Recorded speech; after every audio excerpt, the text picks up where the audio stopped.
लोगों के घर में कुछ लोग पॉजिटिव पेशेंट्स आ गए हैं और उनको डर लग रहा है कि हम घर में कैसे इलाज करेंगे या हॉस्पिटल जाके एडमिट कराएं और हॉस्पिटल में बेड नहीं मिल रहे हैं, तो घर में इन लोगों का कैसे केयर करना है और कैसे इंतजाम करना है मैं आपको 2 मिनट में दिखाऊंगा।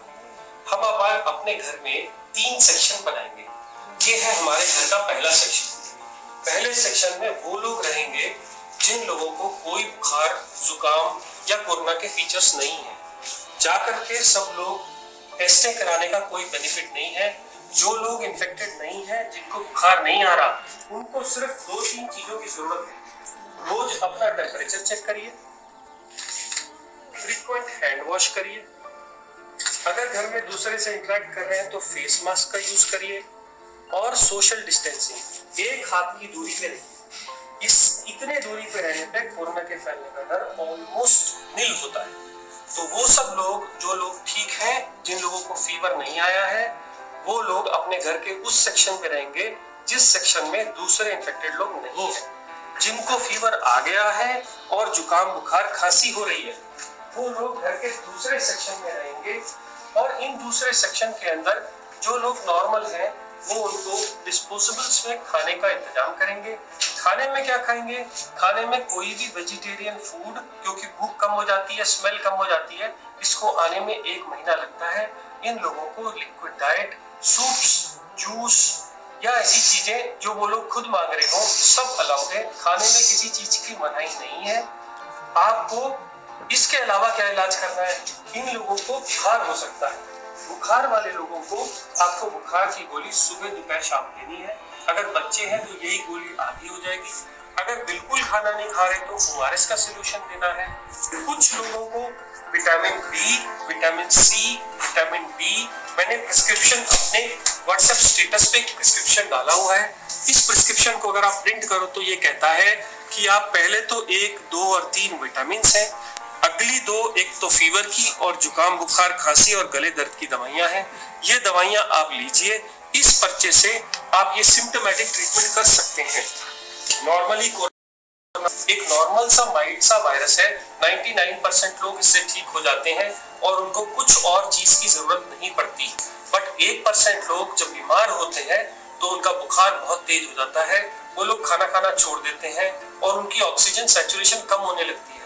हैबत होने पे ऐसे लोगों के लिए घर में हम लोग पल्स ऑक्सीमीटर लेके आते हैं। ये पल्स ऑक्सीमीटर हम पेशेंट्स को रोज लगाएंगे। लगाने के बाद, ये कनेक्ट करने के बाद एक बटन दबाने से पल्स ऑक्सीमीटर ऑन हो जाता है और ऑन होने पे थोड़ी देर वेट करना है। ये आपको पल्स दिखाने लगता है। जब ये पल्स दिखाएगा तभी उस वैल्यू को मानना है। जब ये वैल्यू आ जाएगी तो ऑक्सीजन सैचुरेशन 100% बता रहा है। 90 से कम है तो ये पेशेंट सिक है, अगर 90 से ज्यादा है तो डरने की बात नहीं है। मैंने इतनी देर इसलिए वेट किया क्योंकि पल्स ऑक्सीमीटर लगभग 30 सेकंड ले जाता है नॉर्मल सैचुरेशन बताने के लिए। अब मान लीजिए अगर ये लोग 90 से कम ऑक्सीजन पे आ गए हैं, अब इनको हॉस्पिटल की फैसिलिटी पे ले जा रहे हैं पर बेड नहीं मिल रहे, तो हम क्या करेंगे? जिसमें नॉर्मल लोग कोई भी एंटर नहीं करेंगे और इन सब लोगों को हम 14 दिन के लिए आइसोलेट करेंगे। मान लीजिए अगर ये पेशेंट है और मुझे इनकी केयर करनी है, तो जो बहुत जरूरी वाली चीजें मैं आपको बताता हूँ। जब भी आप इस कमरे में जाएंगे तो आप एक बड़ा कपड़ा या कोई भी गाउन, जिससे कि आपके कपड़े इन्फेक्ट ना हो जाए, वो गाउन पहनेंगे। गाउन के ऊपर मास्क, गाउन पहन के आपका ये पूरा एरिया कवर हो गया। अब आप इसके ऊपर एक नॉर्मल कोई भी मास्क या N95 मास्क लगा सकते हैं। ध्यान ये रखना है कि इन मास्क को इधर की तरफ हाथ से नहीं छूना, छूने के बाद स्टेरलाइज करना है, आंख में नहीं लगाना। आप सिंपल मास्क भी यूज कर सकते हैं बट इसको रोज डिस्कार्ड करिए। अब क्योंकि ये इन्फेक्टेड जोन है, इसलिए मार्केट में ये प्लास्टिक की बनी शील्ड्स मिलती हैं। इसको अगर आप लगा लेंगे तो आपके सेक्रीशंस बाहर नहीं जाएंगे। ऐसे ही ये मरीज भी मास्क लगाएगा और ये भी शील्ड डालेगा। इससे क्या होगा? इससे उसके सेक्रीशंस और आपके सेक्रीशंस मिल नहीं सकते, आपको इन्फेक्शन होने का चांस बहुत कम हो जाता है। इस आदमी के साथ अगर आप टाइम बिताना चाहते हैं तो सोशल डिस्टेंसिंग के हिसाब से इससे ज्यादा टाइम नहीं, ज्यादा 5 मिनट से ज्यादा टाइम ना बिताइए। उनको खाने के लिए डिस्पोजेबल्स का खाने में दीजिए। जैसे मैंने पहले बताया, खाने में आप सब कुछ दे सकते हैं। अब इन लोगों की केयर करते समय याद रखिए कि वो लोग खूब हैंड सैनिटाइजर्स या सोप का इस्तेमाल करें। इसके अलावा आप जब भी इन लोगों का सेवा करेंगे तो आप ग्लव का यूज करेंगे। हर बार ग्लव्स को डालने के बाद ही आप पेशेंट को टच करेंगे। ये ग्लव अगर कपड़े के यूज कर रहे हैं घर के बने हुए, तो हर बार उनको घर से बाहर जाने के बाद उनको वॉश किया जाएगा। अगर डिस्पोजेबल यूज कर रहे हैं तो हर बार यूज करने के बाद थ्रो कर दिए जाएंगे। अब अगर आप ऐसी कंडीशन में उस पेशेंट के साथ उसके केयर करते हैं, उसको खाना देते हैं, उसके ऑक्सीजन लगाते हैं या जो भी कुछ कर रहे हैं, आपको इन्फेक्शन आने का चांस कम हो। मान लीजिए अब ये पेशेंट का मैंने ऑक्सीजन सैचुरेशन चेक किया और ये 90 से कम था। मैंने पल्स ऑक्सीमीटर लगाया और ये पल्स ऑक्सीमीटर लगा के रहने दिया। ये पेशेंट को फीवर भी आ रहा है, इसका ऑक्सीजन भी कम है, तो मैं क्या करूंगा? मैं पल्स ऑक्सीमीटर को लगा ही रहने दूंगा। और ऐसा सिलेंडर मार्केट से मिल जाता है, इसके रिफिल हो जाता है, 400 रुपए पर रिफिल लेता है, 1 महीना चलता है। इसमें एक नॉब रहती है, ये नॉब को अगर आप ऑन करेंगे तो ये लीटर्स बताता है कितने लीटर पे चल रहा है। 5 लीटर पे जनरली जब भी होता है तो ऐसे छोटे नेजल प्रॉन्ग्स हम पेशेंट को लगा सकते हैं। ऐसे नेजल प्रॉन्ग लगा सकते हैं। नेजल प्रॉन्ग लगाने के बाद आप ये पल्स ऑक्सीमीटर की रीडिंग देखिए कितनी आ रही है। अगर ये 90 से ज्यादा नहीं आ रही और पेशेंट को, तो आप ये नेजल प्रॉन्ग हटा के मार्केट से ये बड़े वाला मास्क ला सकते हैं। इस मास्क से अगर आप सिलेंडर पे लगाएंगे तो 10 लीटर तक एक पेशेंट को ऑक्सीजन दी जा सकती है। तब आप ऑक्सीजन चेक करिए, 5 मिनट वेट करिए ऑक्सीजन देके। इसके बाद भी अगर ऑक्सीजन इंप्रूव नहीं हो रही तो आपके पास लास्ट ऑप्शन बचती है हाई फ्लो ऑक्सीजन मास्क। ये मास्क के साथ एक गुब्बारा लगा रहता है, इसको जैसे हम ऑक्सीजन से कनेक्ट करते हैं तो ये ऑक्सीजन एक्स्ट्रा देता है और इसमें आप 15 लीटर तक ऑक्सीजन भर सकते हैं। ये गुब्बारा भर जाने के बाद जब आप लगाते हैं तो पेशेंट की हेबत या ऑक्सीजन सैचुरेशन इंप्रूव कर जाती है। इसको लगाने के बाद आप सैचुरेशन को देखते जाइए, जब वो 90 से ऊपर हो जाए उसको ऐसे ही रहने।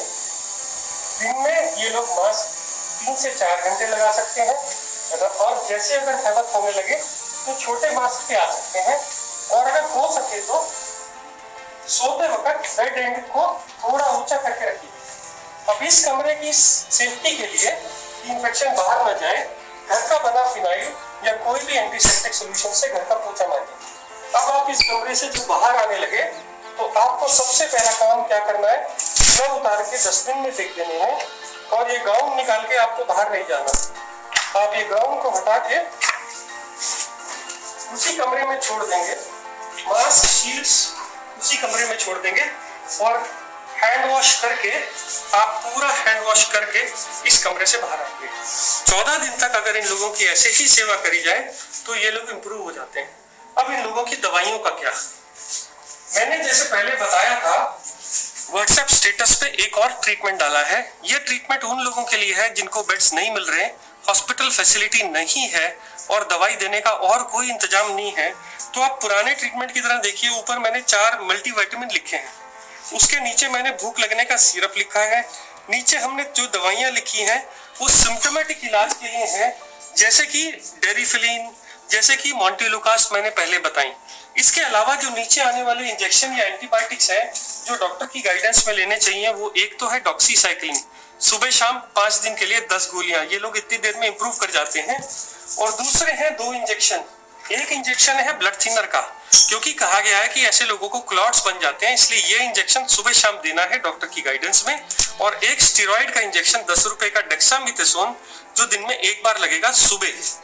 अगर ये इंजेक्शन आपके पास में आपके घर का डॉक्टर लगा देता है तो आपको हॉस्पिटल के खर्चे या हॉस्पिटल के बेड अगर नहीं अवेलेबल है तो भी आप इंतजाम कर सकते हैं। कुछ लोग बोलते हैं हमारे पास इंजेक्शन की कोई भी सहूलियत नहीं है, कोई भी डॉक्टर नहीं आ रहा है, तो मैंने एक ब्लड थिनर एपिक्साबैन और एक स्टेरॉइड ओरल मिथाइल प्रेडनिसोलोन भी रखा है। आप इसको भी प्रिस्क्रिप्शन के हिसाब से प्रिंट करके ले सकते हैं। इतना सेटअप अगर आपके घर में है तो ये आईसीयू का काम करेगा। मैं फिर बोल दूं, आपको sanitizer, face shield, face mask, bed जिसका बैक ऊंचा हो, 3 तरह के फेस मास्क, एक ऑक्सीजन सिलेंडर, घर में फिनाइल, एक कवर, बॉडी कवर जो सेवा कर रहे हैं, हर बार ग्लव्स का यूज करिए। ये एक आईसीयू सेटअप है, क्योंकि आज भी कोरोना की कोई स्पेसिफिक दवाई या वैक्सीन आनी है और इससे ज्यादा ट्रीटमेंट अभी भी आईसीयू में नहीं हो रहा है। बहुत ही एक्सेप्शनल कंडीशन में 2 और दवाइयां हैं जो बगैर आईसीयू सेटअप के नहीं दी जा सकती।